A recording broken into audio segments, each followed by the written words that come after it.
तो दोस्तों आपको पता ही है कि भारतीय नौसेना की तरफ से राफेल फाइटर जेट को 26 की संख्या में खरीदा जा रहा है और ऐसे में माना यह जा रहा है कि बहुत ही जल्द ये डील फाइनल होने वाली है। अब यहाँ पर वेट किया जा रहा है आम चुनावों का, जहाँ पर जब भी ये चुनाव खत्म होंगे तो उसके तुरंत बाद ये डील फाइनल कर ली जाएगी। और उसके बाद में जैसा कि फ्रांस की तरफ से भारत को ये आश्वासन दिया गया है कि जल्द से जल्द राफेल मरीन को यहाँ पर भारत को हैंड ओवर किया जाएगा, जिससे कि भारतीय नौसेना यहाँ पर ताकत पर हो। और इसी के चलते जब यहाँ पर चुनाव को एंड किया जाएगा और उसके बाद में भारत यहाँ पर एक बड़ी डील राफेल फाइटर जेटों को लेकर करने वाला है। और दोस्तों इन्हीं राफेल फाइटर जेट्स को लेकर एक बड़ा डेवलपमेंट यहाँ पर देखने को मिला है। और अब यहाँ पर मीडिया रिपोर्ट्स में कहा जा रहा है कि भारतीय नौसेना 26 राफेल फाइटर जेट की खरीद के लिए जो अपनी रिपोर्ट्स है उनको तैयार कर चुकी है। और अब ये जो फाइनल रिपोर्ट है जो कि प्रपोजल फ्रांस के सामने रखा जाएगा, इसको बहुत ही जल्द यहाँ पर रखा जाएगा। और इसका सीधा मतलब ये है कि अब ये जो प्रोसेस है वो एक स्टेप आगे बढ़ चुका है। यहाँ पर एक गवर्नमेंट टू गवर्नमेंट डील आपको देखने को मिलेगी।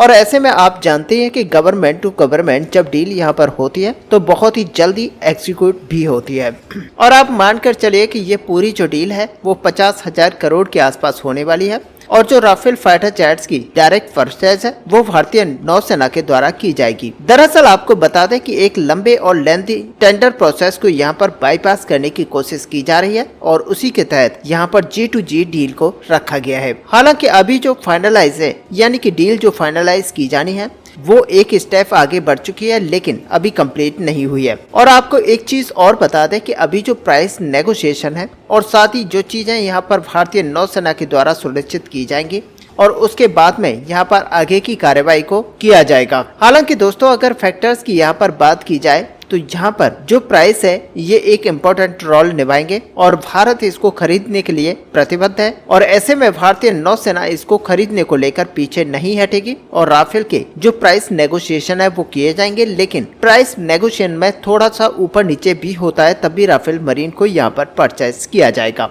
अब दोस्तों सच मानिए कि यहाँ पर राफेल एम फाइटर जेट्स भारतीय नौसेना की ताकत को कई गुना बढ़ा देंगे। हालांकि इस एक्विजिशन की बात करें तो यहाँ पर भारतीय नौसेना के जो INS विक्रांत कैरियर एयरक्राफ्ट है इसकी ताकत को बढ़ाए जाने का हर संभव प्रयास भारतीय नौसेना की तरफ से किया जा रहा है। और इसी के अंतर्गत एक बड़े कंपटीशन के तहत राफेल फाइटर जेट्स की तरफ से अपने आप को साबित करते हुए यहाँ पर दिखाया गया है कि राफेल फाइटर जेट्स हमारे लिए सबसे बेटर होने वाले हैं और इसीलिए राफेल फाइटर जेट इस पूरी डील को जीत पाया है। ऐसे में दोस्तों आपको पता ही है कि F-18 सुपर हॉर्नेट ब्लॉक 3 से इसका सामना हुआ था और ऐसे में F-18 सुपर हॉर्नेट यहां पर हार गया और राफेल ने बाजी को मार दिया था। अब दोस्तों कई सारी रिपोर्ट्स के द्वारा ये कहा जा रहा है कि राफेल एम फाइटर जेट्स की जो डील होगी वो यहाँ पर अंतिम डील होगी और उसके बाद में नेवी के लिए twin engine deck based fighter jet को यहाँ पर प्रिपेयर किया जाएगा, जिसके तहत भारतीय नौसेना के अंदर जितनी भी लड़ाकू विमानों की कमी है वो twin engine deck based fighter jet के द्वारा कंप्लीट किया जाएगा।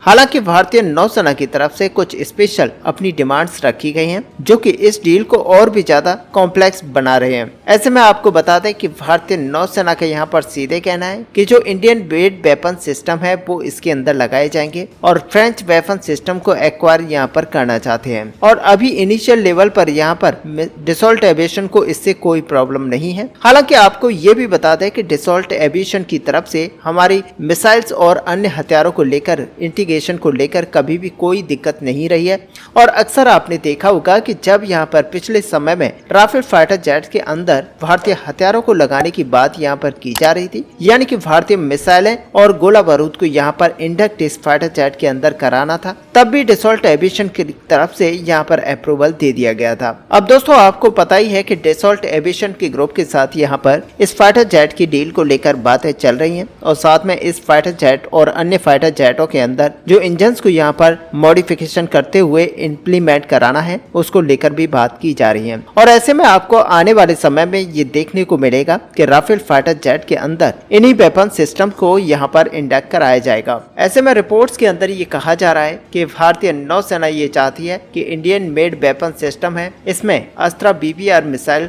और रुद्रम सीरीज की मिसाइलों को इंटीग्रेट किया जाएगा। इसके अलावा आपको बता दें कि जो स्कैल्प मिसाइल है जो कि हाई डिस्टेंस के टारगेट को हिट करने में सक्षम है तो इसको भी यहाँ पर इंटीग्रेट किया जाएगा। और अगर ये सब हो जाता है तो राफेल एम इस समय भारतीय नौसेना की सबसे पावरफुल फाइटर जेट्स में से एक होगा, क्योंकि भारतीय नौसेना अपनी जरूरतों को पूरा करने के लिए MiG-29 के ऊपर डिपेंडेंट है, लेकिन वो सर्विसेबिलिटी और पार्ट्स के अनअवेलेबिलिटी के वजह से यहाँ पर प्रभावित हुए हैं और इसकी वजह से भारतीय नौसेना को कम से कम समय में जो एडवांस फाइटर जेट्स हैं इनकी जरूरत है। ऐसे में आपको बता दें कि भारतीय नौसेना का जो डिसीजन है काफी महत्वपूर्ण है, क्योंकि यहाँ पर कंफर्टेबिलिटी को देखते हुए आगे बढ़ा जा रहा है, यानी कि जरूरत पड़ने पर भारतीय वायुसेना से यहाँ पर उपस्थित रहने की इच्छा की जा रही है। अब दोस्तों यहाँ पर भारतीय नौसेना ही नहीं बल्कि वायुसेना भी काफी ज्यादा एक्टिव है और अपनी फाइटर जेट्स की यूनिट को यहाँ पर बढ़ाने पर ध्यान दे रही है। ऐसे में दोस्तों यहाँ पर आपने पिछले समय में देखा कि जब राफेल फाइटर जेट्स को यहाँ पर परचेस किया गया था तो भारत ने इससे ये सीखा था कि भारत किसी भी तरह से यहाँ पर जो सपोर्टिंग इक्विपमेंट्स हैं उनकी अवेलेबिलिटी को ध्यान में रखेगा,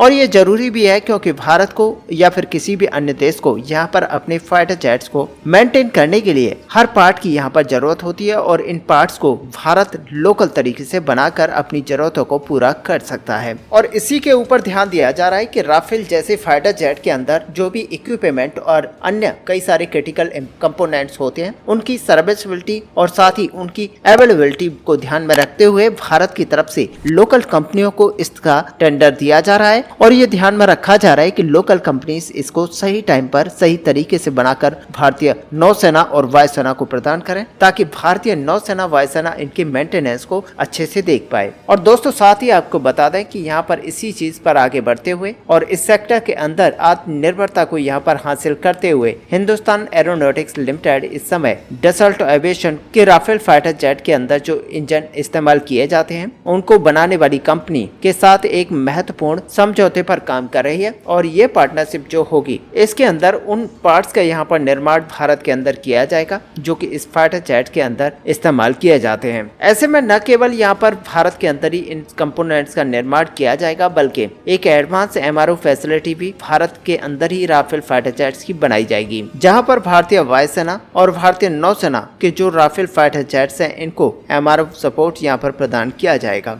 ऐसे में ये जो नेगोशिएशन है अभी चल रहा है और ये बहुत ही जल्द खत्म होता हुआ आपको दिखाई देगा, और तब आप मानकर चलिए कि ये सारी चीजें जमीन पर इम्प्लीमेंट होती हुई दिखाई देंगी। ऐसे में दोस्तों असल में भारत जिस तरह से राफेल फाइटर जेट्स को लेने पर अपने विचार को कर चुका है और फाइनली नेवी के लिए यहाँ पर 26 की संख्या में राफेल फाइटर जेट्स को बहुत ही जल्द परचेज करने वाला है। ऐसे में आपका यहाँ पर क्या व्यू है, क्या भारत का ये डिसीजन बिल्कुल सही है? आप अपना व्यू हमें कमेंट में लिखकर जरूर बताएं। साथ ही अगर वीडियो आपको अच्छी लगे हो तो लाइक और शेयर करना ना भूलें। मिलते हैं नेक्स्ट वीडियो में, तब तक के लिए जय हिंद जय भारत।